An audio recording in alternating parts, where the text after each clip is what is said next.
Bonjour Monsieur Dame, ici Éric Leray pour l'émission Écologie. Alors cette semaine, ça sera la chronique de Rénal Duberger, mais alors ça tombe bien parce que le sujet qu'il a choisi aujourd'hui, les jeunes, la science et les réseaux sociaux, génération TikTok ou génération TokTok, ça tombe bien parce qu'il y a une enquête qui vient de sortir à l'UQAM là, sur 800 000 jeunes au Québec, comme quoi ils ont des problèmes beaucoup, ça n'a rien à voir directement, mais c'est qu'il y a une vraie préoccupation avec le rapport à l'écran, les jeux vidéo, enfin... Donc on va voir si c'est un peu ça dont va parler Rénal. Alors Rénal, je te laisse la parole. Bon. Bonjour Eric. Ce qui m'a inspiré cette chronique, c'est une enquête suite à un sondage de l'IFOP, l'Institut français d'opinion publique, qui a été publié la semaine dernière en France sur les relations entre les jeunes et leurs réseaux sociaux. Donc, c'est une enquête qui a été faite auprès de jeunes d'entre 18 et 24 ans.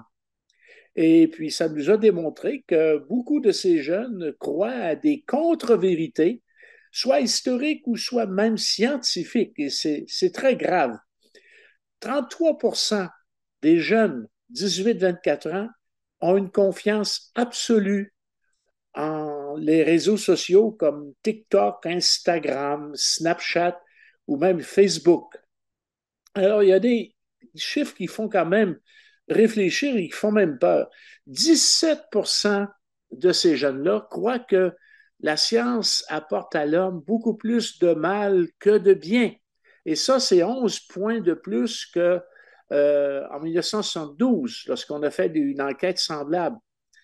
Donc, les jeunes ont tendance à croire que le monde est contrôlé par des espèces d'illuminati qui dirigeraient le monde en coulisses. Hein? C'est une forme de complotisme. 69% des jeunes croient au moins à l'une ou l'autre de ces contre-vérités que je vais vous exposer. 25% croient qu'on peut avorter, hein, sans risque avec des produits à base de plantes. C'est vous dire. 20% croient que les Américains sont jamais allés sur la Lune. C'est ça, c'est 5 points de plus qu'en 2017. 19% croient que les pyramides d'Égypte auraient été érigées par des extraterrestres. 16% croient en la Terre plate. C'est vous dire. Alors, quand vous voyez des blagues sur la Terre plate, c'est pas toujours des blagues. Et la cause, selon les enquêteurs, de ces croyances-là, c'est l'utilisation intensive, je dirais même abusive, des réseaux sociaux par ces jeunes-là. On a calculé qu'il faut moins de 40 minutes de TikTok pour tomber sur une fake news, hein, sur une fausse nouvelle. Et ça, c'est très, très grave.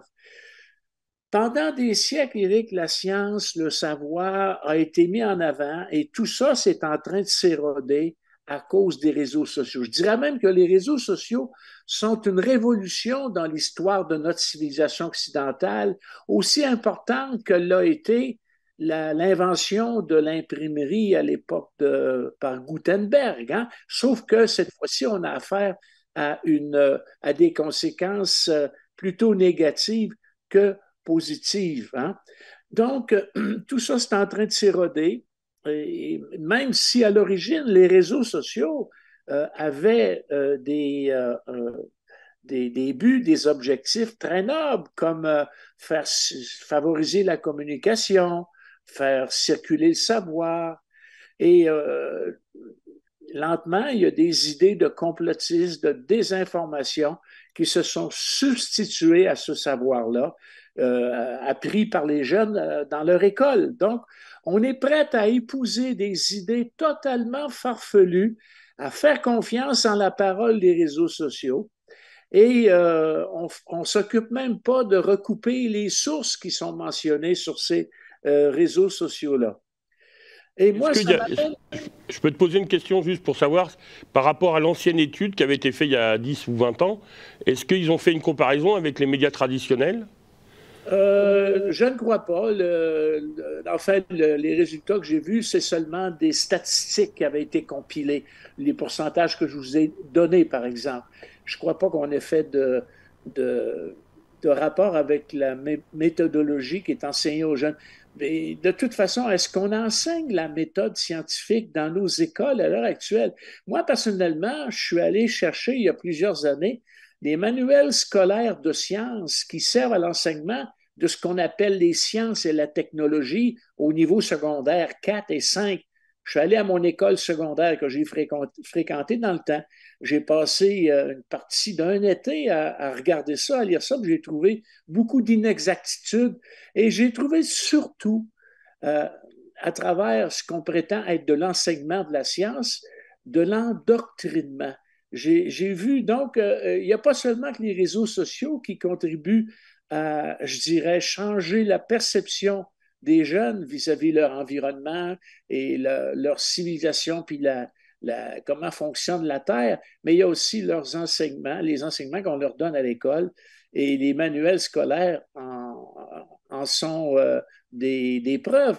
Combien de parents prennent le temps d'aller voir les exercices qui sont donnés à leurs enfants, je pense au niveau secondaire, dans des sciences. De toute façon, les bonnes vieilles sciences de base, là, qui s'appellent la physique, la chimie, la biologie et la géologie, ne s'enseignent plus.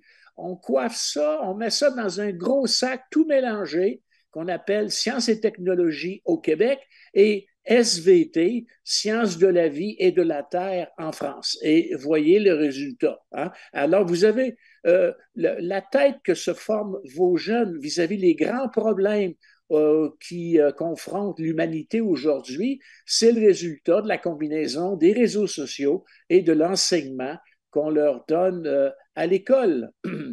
Je, je trouve ça intéressant parce que ma femme était prof de sciences et technologies, elle a dû s'adapter et devenir prof de maths, parce que ça a été effectivement arrêté dans la plupart des écoles ici au Québec.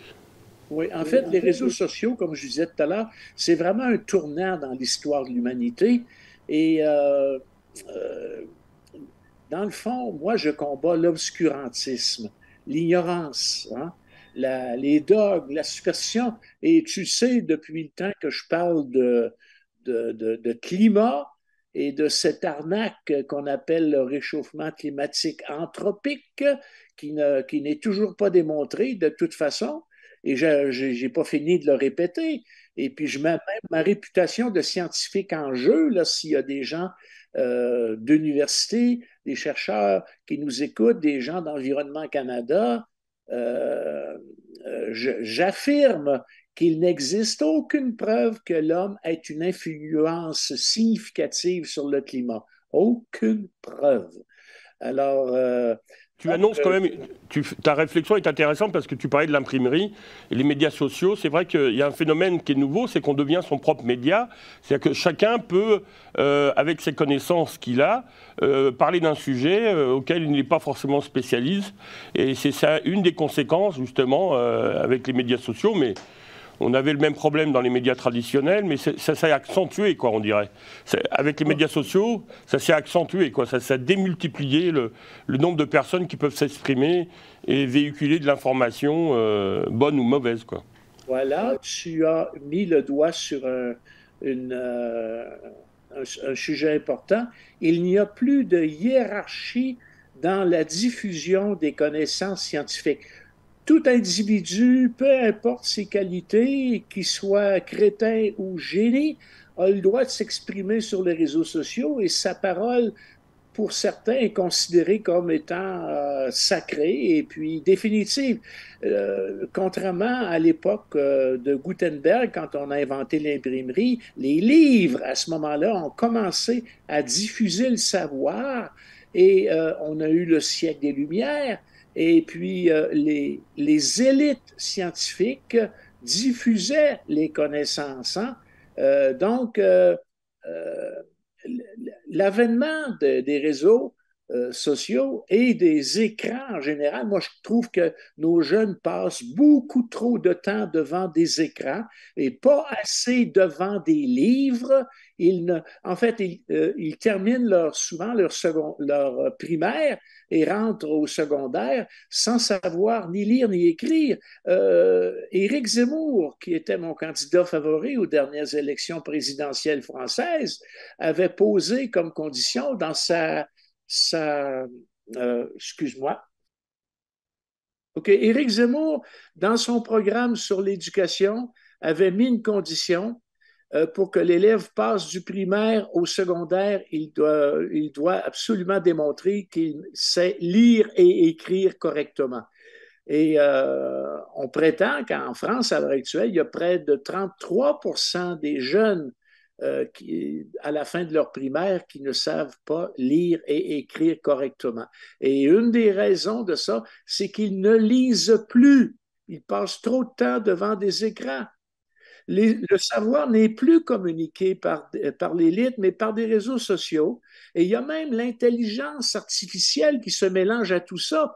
Le site américain OpenAI, Artificial Intelligence, avec ça, un jeune peut demander de faire ses devoirs à sa place. Vous pouvez rentrer une photo de votre maison, de votre propriété, puis demander à AI de dessiner à la façon de Van Gogh votre photo. Vous pouvez rentrer une mélodie de Gilles Vigneault, Mon pays, ce n'est pas un pays célibataire, et lui demander d'en faire une fugue à la façon de Jean-Sébastien Bach. Bien sûr, ça n'aura pas le génie de Bach, mais ça va être dans le style du contrepoint, la musique baroque. Hein? Donc, l'intelligence artificielle est en train aussi de bousiller l'intelligence de nos jeunes. Hein? Et ça, moi, ça m'inquiète. Je peux terminer en vous donnant un exemple de la paresse à laquelle ça va mener nos jeunes à se complaire dedans. J'étais, il y a plusieurs années de cela, dans une école secondaire du Saguenay, pour ne pas la nommer l'école Sainte-Bernadette, et des enseignants avaient organisé des journées carrières avec des thèmes. Il y avait la biologie, les vétérinaires, il y avait les sciences de la santé. Moi, j'avais un atelier que j'animais qui s'appelait la sismologie. Hein? Qu'est-ce que c'est qu'un sismologue? Qu'est-ce que c'est qu'un tremblement de terre? Mon atelier était le plus populaire. J'avais une quarantaine de jeunes qui sont venus assister à ma présentation. Alors, en une heure, je présente mes diapositives. J'ai gardé 5 minutes à la fin pour les questions. Alors, je termine mon exposé, puis là, on aurait entendu une mouche voler. Pas un bruit. J'ai dit à l'enseignante, mais qu'est-ce qu'ils attendent? Elle me dit, ils attendent la cloche. Et quand la cloche sonnait, ben, c'était la débandade. Et alors, une jeune fille je ne sais pas moi, de 16-17 ans est venue me trouver. Elle dit, Monsieur Duberger, est-ce que ça prend de longues études pour faire ce que vous faites? Visiblement, mon métier l'avait interpellé, l'avait beaucoup intéressé. Mais j'ai dit, pourquoi n'as-tu pas posé ta question devant les autres, devant tes compagnons? Elle dit, je ne voulais pas paraître trop nerd. Alors ça, c'était un mercredi après-midi. Dimanche soir, j'étais devant mon ordinateur, je reçois un email, un courriel d'un petit Kevin qui avait assisté à ma présentation. Monsieur Duverger, j'ai écouté votre présentation, c'était bien intéressant. Et l'enseignante leur avait donné un travail à faire là-dessus pour s'assurer de leur intérêt. Alors, il dit, c'est quoi le plus gros tremblement de terre qui s'est jamais produit? Ben, j'ai dit, c'est probablement celui du Chili de 1960. Puis là, j'y donne une ou deux références ou aller fouiller pour avoir de l'information. 20 minutes plus tard, il m'envoie un autre courriel. Il me demande, Monsieur Duberger, vous n'auriez pas un court texte là-dessus? Alors là, le petit Kevin avait probablement passé le week-end dans le sous-sol devant des jeux d'ordinateur, devant ses écrans, avec sa petite copine Jessica, à jouer aux jeux vidéo, puis à jouer peut-être à d'autres choses aussi. Puis là, il était à 9 heures le dimanche soir, puis il y avait un travail à remettre à 8 heures le lendemain matin, le lundi. Il paniquait, puis il voulait que je le fasse à sa place. Hein? Donc, il n'y avait pas d'intelligence artificielle, il faisait appel à une autre intelligence humaine. C'est ce qu'on appelle en bon québécois, il a le cordon du cœur, je ne sais pas si tu l'as déjà entendu, cette expression-là, il a le cordon du cœur qui traîne dans la marde. Tout à fait. Non. Mais je pense que... Ça, c'est typiquement québécois, vous entendrez jamais ça ni en France, ni en Belgique, ni en Suisse. Avoir le cordon du cœur qui traîne dans la marde, c'est d'être paresseux, c'est d'être pas motivé, c'est de vouloir faire son travail par d'autres. Et les réseaux sociaux, ça mène à ça souvent. Pour les autres et aussi là par la technologie. C'est-à-dire qu'on voit bien qu'il y a une sorte de transmission de pouvoir à la technologie pour faire le nous-mêmes. Et c'est vrai que ça pose un problème pour les enjeux du rapport au travail, à l'effort, de se donner des objectifs dans la vie et d'essayer de passer par le travail, l'effort pour atteindre cet objectif. Et là, c'est la facilité, quoi. Alors c'est une dérive parce que on avait le même problème, figure-toi, dans l'histoire, avec l'écriture. Lorsque l'écriture est arrivée à l'époque grecque, ils trouvaient que c'était une catastrophe parce que ça ne faisait pas assez travailler à la mémoire. Et je trouve ça intéressant qu'on ait le même problème aujourd'hui avec les médias sociaux. Moi, je voudrais qu'on retourne au par cœur. Il y a des enseignants qui ont horreur du par cœur. Il faut apprendre des poèmes par cœur, des chansons par cœur, des textes par cœur. Et aussi, combien de jeunes sont capables d'extraire une racine carrée manuellement, sans l'aide d'une calculatrice? En fait, la technologie est souvent un apport négatif chez nos jeunes. Il faut savoir faire une chose par soi-même avec sa propre intelligence avant de faire appel à d'autres formes d'intelligence. Ça, c'est une belle conclusion. Merci beaucoup, Rénal, pour cette prise de conscience en tout cas, qu'on va partager sur les réseaux sociaux. Au moins, là, on va essayer d'être crédible et légitime dans notre démarche. Mais c'est important de rappeler effectivement que tout savoir, toute connaissance mérite un travail et un effort pour atteindre cet objectif. Voilà, merci Rénal.